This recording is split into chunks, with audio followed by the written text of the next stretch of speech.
पनीरची कोणतीही रेसिपी असली तरी लहानांपासून मोठ्यांपर्यंत सगळ्यांनाच आवडत असते. सध्या हिवाळ्याचे दिवस चालू आहे, मटारचा सीझनसुद्धा चालू आहे आणि ह्या सीझनमध्ये मटारच्या रेसिपी होत नाही असं अजिबात होणार नाही आहे. आज आपण अगदी ढाबा स्टाईल चमचमीत टेस्टी पनीर मटर मसाला कसा बनवायचा ही रेसिपी बघतोय. बाहेर कुठे आपण जेवायला गेलो ढाब्यावरती तर आपण ऑर्डर देतानाच पनीर मटर मसाल्याची देत असतो, कारण तो सगळ्यांना आवडत असतो. आज आपण तसंच घरी बनवणार आहे, त्यामुळे रेसिपी शेवटपर्यंत बघा.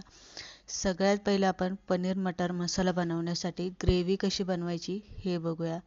टोमॅटो घेतलेले 3 कांदे घेतलेले, 15-20 काजू आपल्याला भिजवून घ्यायचे, कोथिंबीरचे पाठीमागचे जे देठ असतात ते घ्यायचे, 3-4 हिरव्या मिरच्या, आलं आणि लसूण आपल्याला यामध्ये घ्यायचं आहे. अर्धा किलो इथे मी पनीर घेतलेले आणि पनीरचे काप आपल्याला बरोबर याच पद्धतीने बनवायचे, जास्त बारीक अजिबात बनवायचे नाही. आणि मलाई घेतलेले मी दुधावरची 1 वाटी मलाई घेतलेले, 1 वाटी ताजं फ्रेश मटार घेतलेले आणि खडा मसाला आपल्याला इथे आवर्जून लागणार आहे.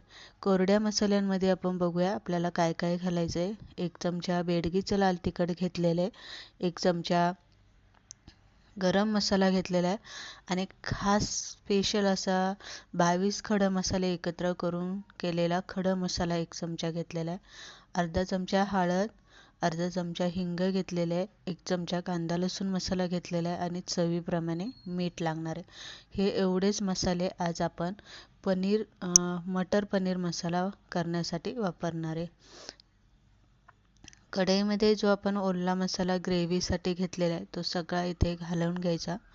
1 चमचा त्यामध्ये मीठ घालायचं आहे आणि एखाद ग्लास किंवा एखादी छोटी वाटी यामध्ये पाणी घालायचे, म्हणजे कांदा आणि टोमॅटो शिजेल एवढं पाणी यामध्ये आवर्जून घालायचे आणि कांदा आणि टोमॅटो चांगला मऊसूत होईपर्यंत गळेपर्यंत इथे आपल्याला शिजवून घ्यायचं. आता हे पाणी फेकून देऊ नका, पूर्ण पाणी आटवून घ्या किंवा तेच पाणी शेवटी ग्रेव्हीसाठी वापरलं तरी चालेल, कारण त्यामध्ये सगळे जीवनसत्व कांदा आणि टोमॅटोचे उतरलेले असतात. आता इथे आपण मसाला शिजवून घेतलेला आहे, गार झाला की मिक्सरला वाटून घ्यायचा. आता यामध्ये कलर येण्यासाठी तुम्ही बेडगीच्या 2 मिरच्या जरी वापरल्या तरी चालेल. पाणी न घालताच आपण ग्रेव्ही इथे बनवून तयार घेतलेली. ग्रेव्ही मात्र चांगली बारीक आपल्याला मिक्सरला पिसून घ्यायची. आता हे पनीर काय करायचं आपल्याला तेलामध्ये फ्राय करून घ्यायचे. आता इथे पनीर जास्त फ्राय करू नका की पूर्ण ते लाल होईल. एकदा जर जास्त फ्राय केले असे लाल होईपर्यंत तर मग पनीर असे मऊसूद वाटत नाही, खाताना असे वातडल्यासारखे लागतात, म्हणजे असे बळच तोडावं लागतात. तसं करायचं नाही. तर हलकंसं असं सोनेरी कलर येऊन द्यायचा, जास्त नाही तळून घ्यायचे. इथे तुम्ही बघू शकता या पद्धतीने पनीर तळून घ्यायचे. पनीर तळून झालं की त्याच तेलामध्ये खडा मसाला घालून घ्यायचा आणि 1 वाटी बारीक चिरलेला कांदा घालायचा आहे. कांदा हलकासा परतून द्यायचा, जास्त लाल अजिबात करायचा नाही. त्यानंतर घेतलेले मसाले यामध्ये घालायचे, कोथिंबीर घालायची तेलामध्ये आणि गॅस इथे बारीक करायचा. त्यानंतर केलेली ग्रेव्ही घालायची आहे. ग्रेव्ही घातली की 1 वाटी जो मटार आपण घेतलेला आहे, मटार शक्यतो ताजा घ्या, फ्रोझन मटार अजिबात वापरू नका इथे. ताज्या मटाराची चव जरासा वेगळी असते.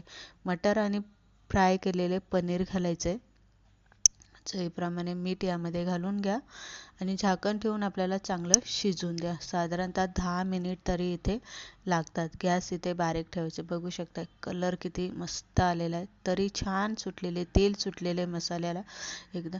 आता इथे काय करायचं आहे, अगदी थोडंसं पळीभर पाणी आपल्याला यामध्ये घालायचं आहे. मसाला कोणताही असो, पनीर मसाला असो, पनीर बटर मसाला असो, मटर पनीर मसाला असो, आलू पनीर मसाला असो, मसाला हा जास्त पातळ नसतो हे लक्षात ठेवा. ग्रेव्हीसारखाच तो असा लपथपीत असतो.